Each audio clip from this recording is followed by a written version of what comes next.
Welcome back to Occupy the Media. Thanks for staying with us. A lot of great calls this episode. So if you have something you'd like to add to the conversation about income inequality, the Wisconsin election results, or our next topic, give us a call. The number is 877-575-FSTV. That's 877-575-3788. The lines are open as of right now.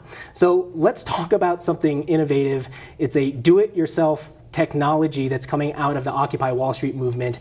Since last fall, protesters have been using bicycle-powered generators to power their cell phones and iPods. Marcy, what does this contraption look like, and how do they get it to actually power things? Well, I mean, imagine cycling for a while, but instead of, being trapped or tethered to two wheels, it's this wire that essentially recharges batteries that you can put into your iPhone or iPod, cell phone, even laptops, really. So when you're out at the protest, you're at your encampment, there's not a lot of plugs around. How do you keep your devices recharged and keep communicating with people? You're exercising and you're making energy at the same time. You actually talked with Dana Moser. He's a member of Occupy Boston's Energy Subcommittee. So let's take a look.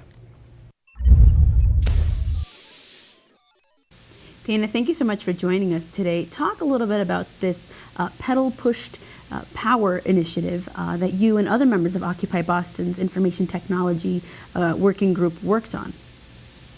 So when the camp started, there was a huge amount of energy that was generated towards people working on alternative energy for the camp. And because Boston is a high-tech center, a lot of engineers in the area were volunteering projects. They were doing things like solar, wind turbines, and pedal-powered energy. And so we were using all of those in the camp, and we've tried to recirculate that. So even though the camp has been dismantled in Boston, we're still trying to make that technology available in other places. So, but there's other encampments that haven't been closed, and we're still refining the pedal-powered design. So it's using bicycle technology to recharge batteries that can be used in a sort of camping environment. And that's on the wiki at occupyboston.org, that design for other people in the world actually to use as well. Talk a little bit about its use then on a national level. Obviously, renewable energy is something that a lot of people talk about. How is this accessible and helpful for people outside of maybe the Boston area for sure, and outside of the Occupy movement as well? What are the national or global implications? Well, in the developing world, there are people who are working on pedal-powered generators and other kinds of technology that don't require expensive startup stuff like the crystalline stuff for solar. And so I think in particular the pedal-powered stuff we like because it's sort of solo tech, but it also lets us generate energy. And now talk a little bit about how this is useful and in the greater Occupy theme. Obviously, Occupy Boston has been involved, but so has Occupy Wall Street and other occupations.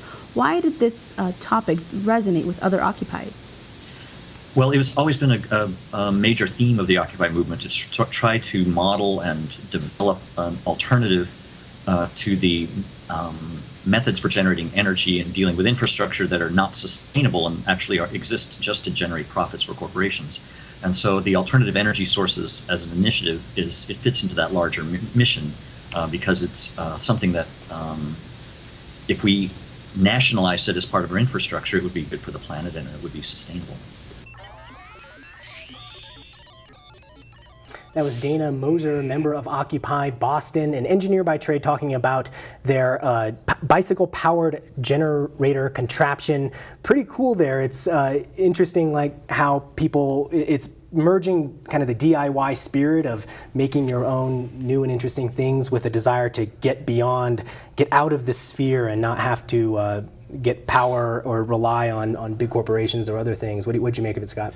Well, I think we have that local solution, and then for at least at national intervention, we're always inviting new ideas for one of our initiatives, the New Deal, if we can't get a level playing field politically to get the things we would have had. And this just sort of inspires the kind of ingenuity that organizations that are allies of ours all across the country, Backbone Campaign, Rebuild the Dream, when they do these house parties and people come up with these really clever ideas to then propose for green jobs and new innovations. So, of course, anyone can always go to the nationalintervention.org website. entrepreneurial spirit is alive and well in Right. Occupy Wall Street. So we have a caller on the line. It's Susan from Tennessee, wants to talk about the shrinking middle class. Susan, you're on Occupy the Media. Good evening. How are you? Hey, we're doing great. So our topic today, income inequality and the shrinking middle class, this struck a Right. chord with you. Before the great economic collapse, Professor Elizabeth Warren, who was then a professor at Harvard University, not really involved in politics, not out there in the media, was doing a great deal of research on that very subject, the shrinking of the middle class and the economic burdens that the middle class was having to bear, and poo-pooed the notion that, oh, look at all the toys that we have, cell phones, the extra TVs and gadgets and whatever, and got down to the essence of the problem, which are the fixed costs that the middle class has to bear, such as healthcare costs, energy costs, etc. Her research, I don't see enough of it being broadcast out there because she really came down with the answers. So the saying, you can have your own opinions, but you can't have your own facts.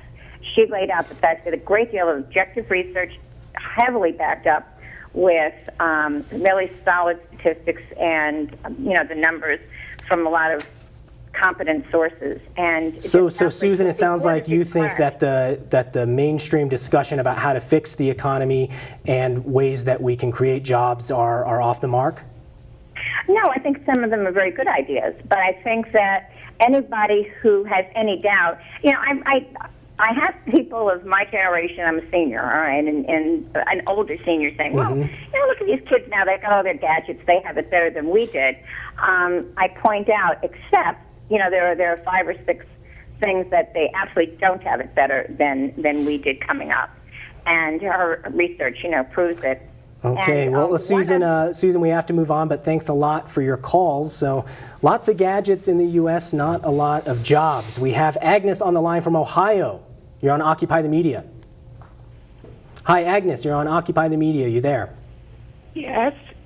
Yes. Hi, you have a question for us.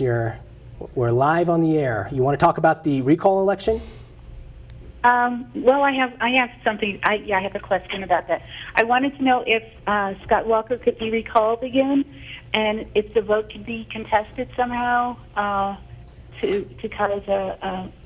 Okay, good. Thanks for your question, Agnes. I don't know the answer to that. Can Scott Walker be recalled again? Double jeopardy. I for believe that politicians. this outcome allows Governor Walker to carry out the rest of his term, and oftentimes a year has to pass. And I think in Wisconsin, that's the same. 1 year needs to go by before a recall can be triggered again, and by then, he will have carried out. And after this defeat, it would be pretty surprising if all of a sudden the And of opponents course, decided to take this there's on. already no money probably left to launch another election, a recall election. But as far as checking into the voting results, there are a number of folks, including state senators, who are calling for investigations. There is a new interest in one company that got the contract for all the voting machines, and I don't believe it's Diebold. It could be connected to Diebold. I believe it's a different name. And we always update people on those on the Facebook side of nationalintervention.org. So if the caller or others want to go to nationalintervention.org and click on the Facebook logo, we'll post the information. And so as we get it. your national intervention is going to be following all these developments, and so will we. at Anywhere Occupy there's Media. addiction to And Scott money in Silber, before we politics. go, I really wanted to get your final take on the Wisconsin recall election. Some commentators have said that this recall election was labor union self-inflicted wound. They've self-inflicted this wound for labor. I think it's a little bit unfair, actually, to say that labor set themselves up for this on one hand, and there does need to be a little bit of accountability among the decision makers in the labor movement. On the other hand, labor didn't choose this battle. right? They didn't choose Citizens United. They didn't choose to be outgunned 20 to 1, when you include lobbying 50 to 1. They didn't choose to be a little star going by a whole galaxy of funding. But they had to hold on to what they could, and they knew they needed to at least engage this fight and try not to go down without a fight. On the other hand, the local labor movement was saying, we don't necessarily think we're going to do this at the ballot box. We think we're going to do this like other societies have done it. We're going to do it in the All right, streets. well, Scott, we're going to have to leave it there, unfortunately. Scott Silber with National Intervention. Thanks for joining us. My pleasure. And Thanks. thanks as always. Marcy? I'm always here. Okay. We asked our Facebook and Twitter followers, do you have a friend or family member who is out of work? What has their experience been like searching for employment?